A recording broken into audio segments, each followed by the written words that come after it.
This is Michael Orl of MobileBurn.com, and today I have with me the Samsung SGH T469, the Gravity 2 for T-Mobile USA. The Gravity 2 is a messaging-oriented device because it has a normal alphanumeric keypad here, but it also slides open to reveal a 4-row QWERTY keyboard, which is quite convenient for email, text messaging, and of course instant messaging. Take a look at the basic hardware features on the device. We'll start on the left edge. Simple volume control can be used for muting calls when they're ringing. 2 megapixel camera, fixed focus, no autofocus on the back. Speaker grill as well. The cover comes off to reveal a battery, the SIM card slot, and over here we have a micro SD card slot. Now I've got one of my own cards in here right now. It doesn't ship with a card. This is an 8 gig card, so it means it works with micro SDHC cards. You can put up to 16 gig cards are available right now. Put the cover back on. On the right hand edge we have a proprietary port for the Samsung charger and Samsung stereo headphones and wired headsets, and the camera shutter button on the right hand side. Take a look at the keypad, normal 12-key alphanumeric layout. Dedicated messaging function button. You can set to inbox, creating a new message, instant messaging, a couple of different options. Back key, also a clear key for in the editors. Call end, call send, and of course the 2 soft keys. This center circle here is the D-pad, and there's a large center select button in the middle. Open it up so we can take a look at the keyboard. The keyboard on the Gravity 2 is pretty nice. It's like, as I mentioned before, it's 4 rows, so we have a nice row across the bottom for the space bar, some punctuation keys, comma, period, which are quite common. And everything's laid out in the normal order. You know, the keys line up appropriately, which is nice. These buttons on the left and right edge are soft keys. At first I thought they might have been alt keys or something due to the orange color, but they line up with the little graphical icons you can see on the display there, that little wedge shaped. The keys are a bit rubbery. Not bad though, fairly stiff. They work pretty well. Nice solid click to them. There's an OK button down here in the lower left hand corner that serves the same purpose as the OK button in the middle of the D-pad. Take a closer look at the keys. You can see there's a Alt button right here for getting to things like the numbers, which are across the top row, or symbols in the other rows. Shortcut keys for www and .com, since they're commonly entered.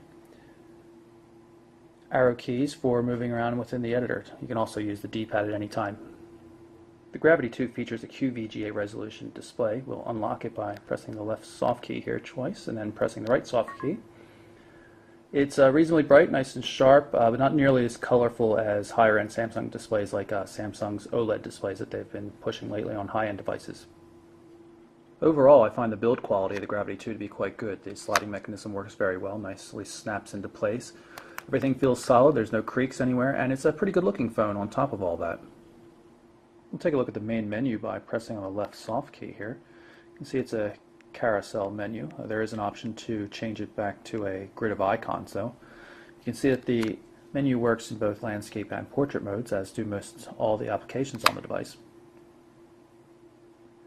If we go into settings, we'll take a look at the personalization options, and here's the profile support. You can see there's normal profiles, individual profiles that you can configure. Nice tabbed interface. Display settings, you can set the wallpaper, but there's no theme support whatsoever on the device. Here's the messaging key. It shows you the options you can use to assign to this dedicated messaging key right here. So you can have the creative message, which is what I'm using right now, or go to your inbox, email, or instant messaging application. Let's switch it over to IM, and we'll set it to AIM. We'll use that a little bit later in the video. You can see I've switched over the menu to an icon grid, and we're going to go into the messaging application and just create a test message here. Pick a contact, John Doe, and we'll type in a quick message.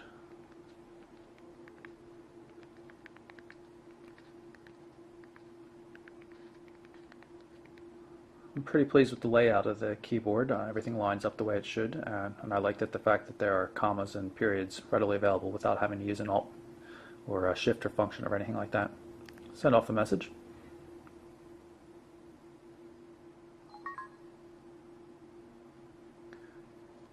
Close up the device, and we'll go back to the standby screen and show you that now the messaging button here will bring up the instant messaging client.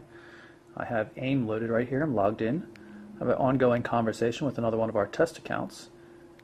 And you see this smooth scrolling inside the app. The only complaint I have is if you lose signal for whatever reason, say you're in a subway, it won't resend a message once you get a signal again. So you can see I tried to send this message here, and then it said request timed out because we didn't have a signal at the moment.